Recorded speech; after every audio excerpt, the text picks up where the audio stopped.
Common man నుంచి celebrity వరకు వారి అభిప్రాయాల్ని, అభిరుచుల్ని, వారి సమస్యల్ని తెలుసుకోవడానికి మీ ముందుకొచ్చేసింది మా 95 న్యూస్.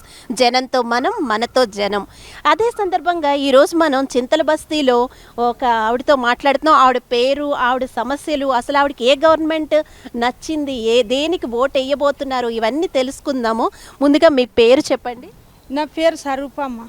ఓకే, స్వరూప్ గారు, మీకు అంటే ఎక్కడుంటారు? ఇదేనా, ఇదే ఏరియా? మేము చింతల బస్తీలు ఉంటామమ్మా, కానీ పని చేస్తా ఇక్కడ. ఓకే, ఎన్నేళ్ళ నుంచి ఉంటున్నారు ఇక్కడ? నేను 7 సంవత్సరాలు అయ్యమ్మా.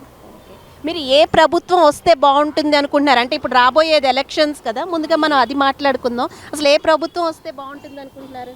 కేసీఆర్ సార్ వస్తేనే బాగుంటుంది. ఓకే, మళ్ళీ కేసీఆర్ సారే రావాలనుకుంటున్నారు. ఎందుకు అలాగా? అంటే అన్నీ మంచిగా చేస్తుండ్రమ్మా కేసీఆర్ సార్, అన్న మాట తప్పరు. మరి అంటే కొంతమంది వాదన అయితే డబుల్ బెడ్రూమ్ ఇస్తామని అన్నారు, కానీ ఇవ్వలేదు, మాకు రాలేదు అని అంటున్నారు. మరి మీరేమంటారు?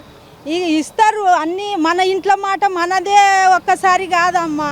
ఇక వాళ్ళు పాపం ఇంత ప్రభుత్వం చూసేటోళ్ళు ఇక ఇస్తూనే ఉంటారు, ఒక్కళ్ళకు మెల్లగా ఇక అందుతాయి. అందిన వాళ్ళకి అందుతున్నాయి, అందని వాళ్ళకి రాలేవు, కానీ వస్తాయేమో, టైం పడుతుంది. అయితే మళ్ళీ అదే గవర్నమెంట్ వస్తే బాగుంటుంది అనుకుంటున్నారా? ఇంకా మీరు ఏం చెప్పాలనుకుంటున్నారు రాబోయే గవర్నమెంట్కి? మాకైతే టీఆర్ఎస్ఏ రావాలమ్మా, ఆయనకే ఓటేస్తాం మేము, కేసీఆర్ సార్కే ఓటేస్తాం. స్వరూప గారు, ఇంకా ఏం చెప్పాలనుకుంటున్నారు? మీ సమస్యలు అవి చెప్పండి. మా ఛానల్ ద్వారా మీరు కేసీఆర్ గారికి రీచ్ అవుతాయి అన్నీ. అమ్మా మాకు ఇగో డబుల్ బెడ్రూము ఒక్కొక్కళ్ళ పేర్లు వచ్చినాయి, ఒక్కొక్కళ్ళ రాలేవు.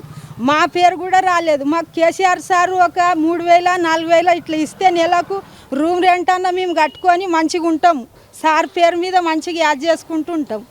సార్ మంచిగా చల్లగుంటే మేము కూడా మంచిగా ఉంటాం అమ్మ. అట్లా ఇంకేమైనా చెప్పాలనుకుంటున్నారా? చెప్పాలి అండి, సార్ రావాలా, మంచిగా చెయ్యాలా, జనాలకు అందరినీ మంచిగా చూసేటోళ్ళు అయితే కేసీఆర్ సార్ ఉన్నాడు.